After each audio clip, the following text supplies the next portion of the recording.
የሰባተኛው ሀገራዊ ጠቅላላ ምርጫ የመራጮች የምርጫ ካርድ ምዝገባ በዛሬው ዕለት መጠናቀቁን የኢትዮጵያ ብሔራዊ ምርጫ ቦርድ አስታውቋል።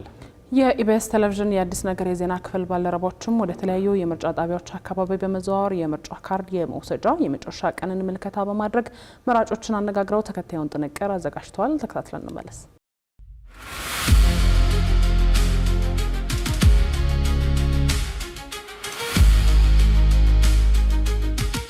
የመምረጥ መብት አለ። ነገር ግን ደግሞ ምርጫ ካርድ የመውሰድ የሚፈልጉትን የመምረጥ ደግሞ እንደ ሀገራዊ ግዴታ ነው የሚወሰደው። ስለዚህ ማንኛውም ሰው የምርጫ ካርድ ያወጣል። የምርጫ ካርድ አወጣ ማለት ግን እከሌን ምረጥ ወይም እከሌን ካልመረጭ ተብሎ የሚገደድ ሳይሆን የፈለገውን ነጻ እንትን ነው፣ ዲሞክራሲ ስርዓት ነው። አንደኛ እኔ ድምጼን ለሚፈልገው ሰው ለመስጠት ይሄ እድል ለማግኘት ራሱ አንድ ነገር ነው በሌላ አቅጣጫ። ሌላ ደግሞ እኔ የሚፈልገውን ፓርቲ ነገ አገሩን ያሻግራል ብዬ የሚያስበውን ድርሻ መውጣት ያስፈልጋል በሚል ነው የወሰድኩት ካርድ።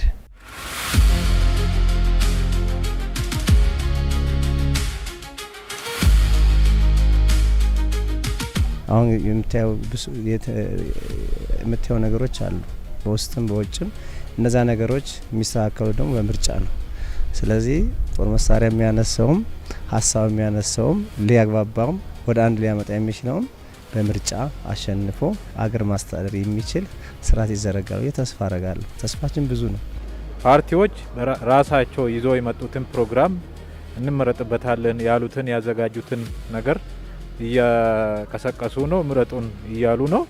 እንግዲህ ይሄ ባለቤቱ የሚያዋጣውን የሚያሻግረውን ማኒፌስቶውን በአግባቡ ገምግሞ ለነገ ለኔም ለልጆቼም ለቤተሰብም ለሀገርም ይሆናል ያለውን ይመርጣል ማለት ነው። ይሄን አደርጋለሁ ይላል። ስልጣን ከተያዘ በኋላ ግን ብዙ ነገሮች ይዛባሉ። ያ መሆን የለበትም ነው እኛ የምንለው። ይሄው ማታ ያጠግቡናል። ውድድሩ በጣም በከፍተኛ ደረጃ ላይ ነው። እያዳመጥን ነው። እድሉ ለማን እንደሚሆን ወደፊት እናየዋለን።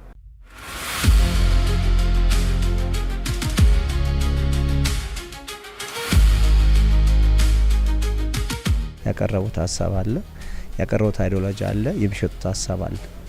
እንግዲህ ከዛ ውጭ የተሻለው የትኛው ነው የሚለውን ነገር ደግሞ ህዝብ ነው የሚወስነው።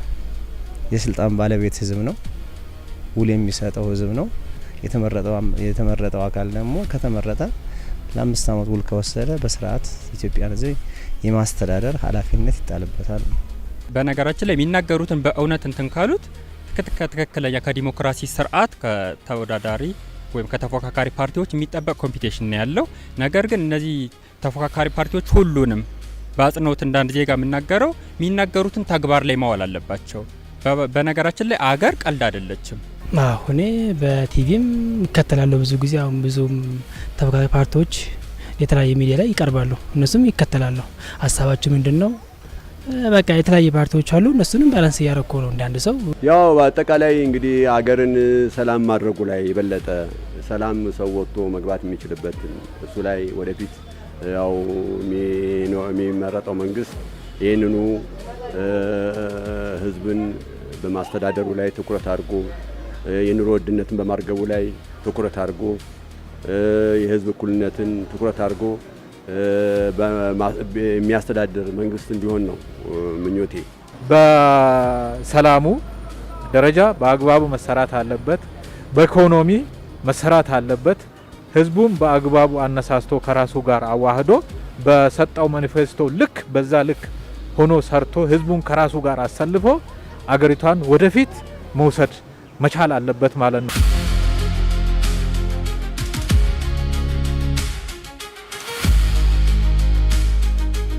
ፈረሱ ሚያው ሜዳው ሚያው ነው። ደስ የሚለውን ለመምረጥ የግዴታ ካርድ መውሰድ አለበት። ስለዚህ አይሞኙም፣ ወይም ደግሞ የምርጫ ካርድ ሳይወስዱ ስለቀሩ ሳይመርጡ በመቅረታቸው የሚጠቀሙ አይደለም። በይበልጥ ካርዱ መውሰድ የበለጠ ጥሩ ነው። አለመውሰድ ራስን ሊጎዳ ይችላል። ምክንያቱም እንደ ሀገር ይመለከተኛል፣ እኔ ይመለከተኛል የሚለው ነገር ላይ መሳተፍ ግድ ይለናል። አሁን ካርድ ያላወጡ ብዙዎቹ ሆን ብሎ አይመስለኝም፣ ባለማወቅ ነው። ግንዛቤ ችግር ነው። የግንዛቤ ችግር ካልሆነ መስተቀር እንጂ ነገ የተሻለ አገር ሊመራ የሚችል ሰው ወይም ፓርቲ መምረጥ የሚችል በምርጫ ካርድ ነው። ቢወስዱና መብታቸውን ራሳቸውን በራሳቸው እንትን ቢሉ መብታቸውን ቢያስከብሩ ማንም አሁን ነገር የሆነ ነገር ቢደርስብሽ ማንም መረጠውን አካል ነው ደስ እንዴ እንዲያርግል ብለሽ መፍትሄ የምትጠይቂው። ለዛ ሁሉም ቢወስድ ደስ ይለኛል። ቀኑ እንደውም ዛሬ መጨረሻ መሰለኝ ቀኑ ትንሽ ተራስሞላቸው ሁሉም ቢወስድ ደስ ይለኛል። እኔም ልጅም ወስደናል እግዚአብሔር ይመስገን።